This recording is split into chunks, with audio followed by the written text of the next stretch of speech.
When you're used to working from a certain environment, going into a different one is quite challenging. There's obviously contextual issues in Hong Kong. Most people live in quite small apartments, and to be able to work in a quite small apartment creates a number of challenges you don't necessarily have in the workplace. So initially, you're going to be struggling to cope with this change, especially because it's been forced upon you. You might start to find it a bit sort of worrisome. You might be a bit anxious that you're not getting work done, a little bit guilty, and you might even find that you're starting to feel a little bit alienated from work and your colleagues. Okay, so, it's about getting into a whole new routine. And can you break down to me, the level of concentration we go through on a normal working day? Yeah, well, while we think we perhaps concentrate very well on a working day, that doesn't necessarily happen. So academic research has suggested that we're distracted nowadays. Every sort of 3.5 minutes or so, we change tasks. And every 10 minutes or so, we change context. So we're not actually focusing on our core tasks for very long. And every time we change context, so every time we switch away from our core task, it takes about half an hour to come back.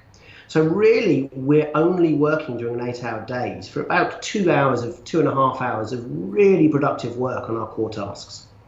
What about if you have children? You and I live in Hong Kong. We know extra room is just not a thing here. So what's the best way to handle that situation? Because there's just so much noise in such a confined space.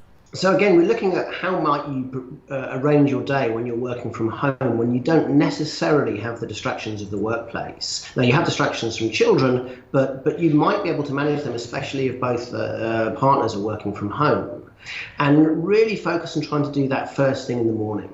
So one of you might be able to look after the children for 2.5 hours whilst the other one is working, and then you can swap it. So you've actually got that 2.5 hours of work done in a significant chunk in the morning.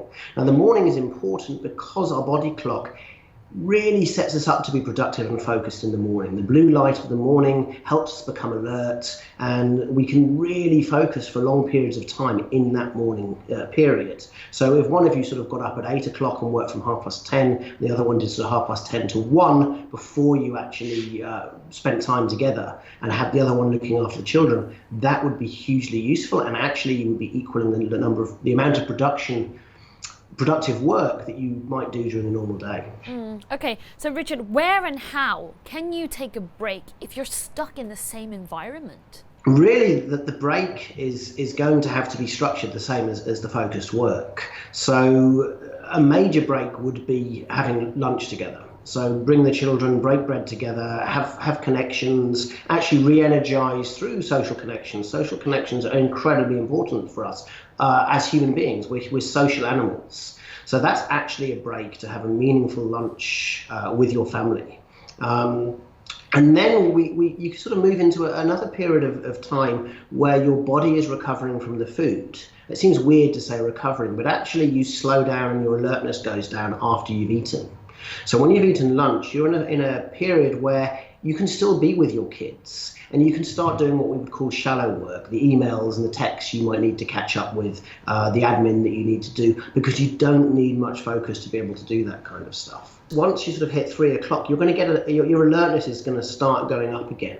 So if you do have extra productive work to do, that's sort of the time to be able to do it. So one of you might have to sort of look after the children again, whilst the other one maybe finishes off and doing some productive work. But you're not going to get that 2.5 hour period. It's probably going to be an hour or so before you start losing your level of alertness and focus again. Okay, Richard, so we've spoken about, people having families together, but what about people who live alone? Working from home can be very liberating, but it can also be very lonely as well. What's the risk in that, and how do we cope with that?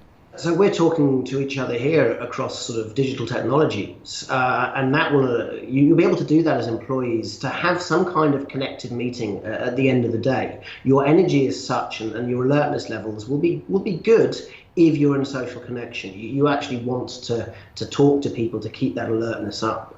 So organisations trying to cope with this sort of forced working from home period should be looking to have some kind of collaborative meetings towards the end of the day. So that's sort of 4 o'clock time where people are ready to have further communication. Now, when you're communicating with people across the digital platforms, it's not just about talking about work. Find out who they are, have that social connection, show that you care about your colleagues, because that moment, even if it's only an hour of talking to each other, will help everyone reduce their anxiety.